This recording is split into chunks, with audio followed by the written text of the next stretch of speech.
Hello, everybody, and welcome to the Bob Stoops app. Brad McMullen, along with Hall of Fame football coach Bob Stoops. We're talking about the Oklahoma Sooners, who just finished the regular season at 6-6 in the first year under Brent Venables as the head football coach.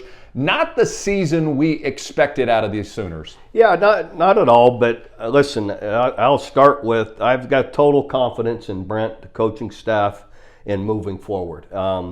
You look at the last three losses of the season are all come down to the last possession, yes, all by a field goal. And you're literally, and why I say all this is we're not as far off as maybe everyone wants to feel and think. At least that's how I feel about it. One play, a stop on defense, the next play on offense, whether it be another first down pickup, whether it be a made field goal, whether it be a completed pass instead of a drop. And everything looks a little bit different. And the two games we really didn't look good in. We played without our quarterback the entire game. Yes. On one, and the other more than half a game against more than TCU, half of the game, almost three quarters, and that matters. And I don't care what anyone says. So, and then I look back to a year ago when we lose two of our last three games of the season. And ahead of that, we win a couple of games by 3 points or 4 points. And the miracle at Kansas, by the way. The miracle at Kansas. At Kansas. And then we also win by a touchdown when Nebraska's driving at the end of the game to tie it. And we came up with a stop. And that's the difference. So, point being, sometimes it's not quite as good as it looks. Sometimes it's not as bad as you might seem. That's how it always was for me as a coach. And I believe we're not that far off. And I know I can say it because I'm not coaching, and I don't care what anybody else wants to say about me. But sometimes it's not popular to say, oh, you still lost. Well, I get that. Our record isn't going to change. But that doesn't mean you get unrealistic or you go overboard and exaggerate how the season, in the course of the season, really went. To me, as a coach, you got to really analyze that and not, don't overreact. Yeah, and I don't want to pick on officiating because I'm not that guy. But this last week and the previous week against West Virginia, where we have a player down in the back of the end zone who is hit in front of an official and he throws a flag for an unsportsmanlike conduct penalty, and then all of a sudden that flag is picked up. And then they acknowledge it the next day that yes, they shouldn't have. That's correct. I don't want to hear what you should have done. You should have stuck with it. But without that play, West Virginia does not win that football game. And again, I don't want to pick on officiating. This last game against Texas Tech was some of the worst officiating I've ever seen. Now, granted, I wasn't there live. I was watching it on TV. But my goodness, some of the spots, some of the no calls on pass interference on some of the wide receivers. And again, the field goal, and I go back to this, now seeing images that have been online, you've seen them as well. It sure looks like that field goal was good. The sad part is they couldn't even challenge the fact on whether or not the field goal was good. Everything else is challenged. Every score is looked at and challenged or analyzed. That's a scoring play? How is it not? How hard is it to have cameras everywhere over the goal? So I'm glad you said all that. I'm not going to argue with you. But I don't have to say it again, just how it was horrible. But I guess that gets back to just a little bit unlucky and a play or two that can change a game. And that's how you end up, at this point. But I'll stick with what I said initially is I don't think we're that far off. Yeah, and the other thing, and you can say this, and I used to be a former offensive lineman. I know this is hard to believe. I used to weigh 300 pounds. But there's holding on every play. Let's just say that, all right? There's holding on every play. But for the OU defense, they only had one holding call against an opponent's offense. I mean, that's whole year. The whole year. 700 and some snaps. That's again, one of those penalties, and again, I don't think there's a conspiracy out there, but if you get one of those penalties in 4 of those games that are one possession each, it can change the outcome of the game. Now, again, it's the truth, and we're not that far off. Play here or there, either side of the ball, and things are different.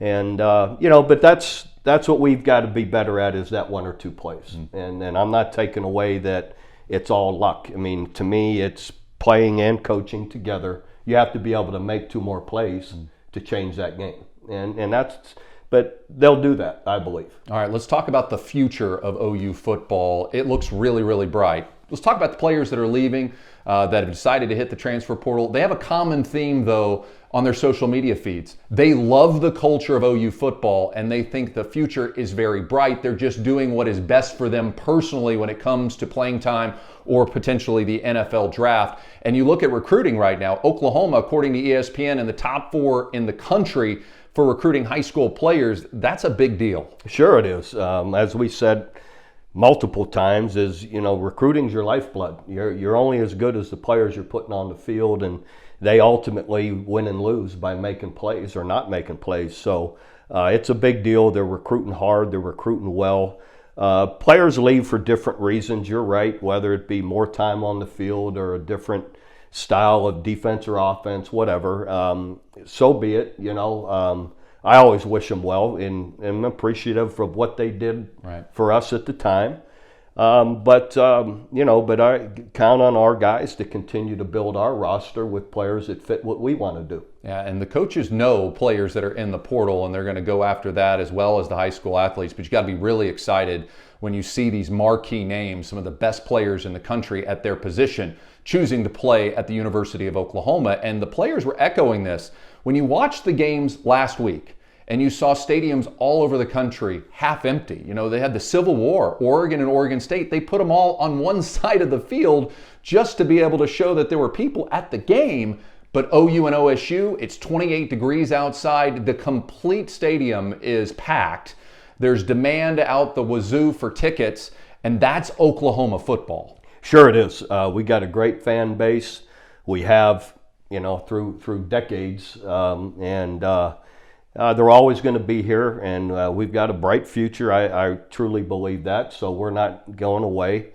And, it's an exciting, fun stadium to play in. And it isn't just when Oklahoma State's there. We've got a full stadium. We've been sold out now for over 20 years. So, and I don't believe that's going away. Yeah, every single football game in Norman, Oklahoma has been sold out since 1999, this guy's first year as the head football coach at Oklahoma. All right, let's talk a little more personal. Your son, is he going to plan to come back to OU to play another year? He's working through that. It's just he's played 5. He's had his redshirt year already. But as you know, a couple of years ago, everyone got a COVID year as well. So whether it be an extra year, 6th year or 5th year for someone that played 4, so that's something that he's considering.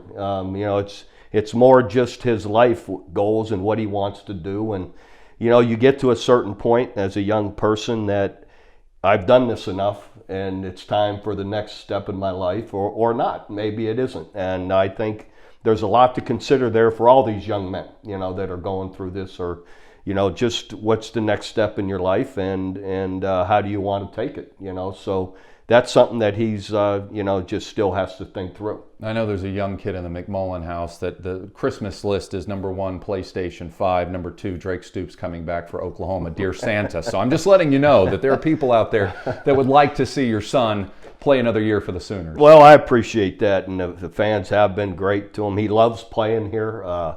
He loves the guy, same thing, the culture of the team. He loves the coaches and loves working with Dylan Gabriel, every day. So it just, again, though, as you know, there's a certain point in your life that, you're either on to the next, step or not. And either way, that's, he's a young man that at his age, he's the only one that can make that decision. All right, now let's close with this one. Your first year in '99, the Sooners were able to go play in the Independence Bowl to Ole Miss. Deuce McAllister still haunts us at the end of the play. Me too. Yeah. but at the end of that season, you just kept the momentum going. And obviously we know what happened in 2000, a magical year, a national championship, a Big 12 conference title.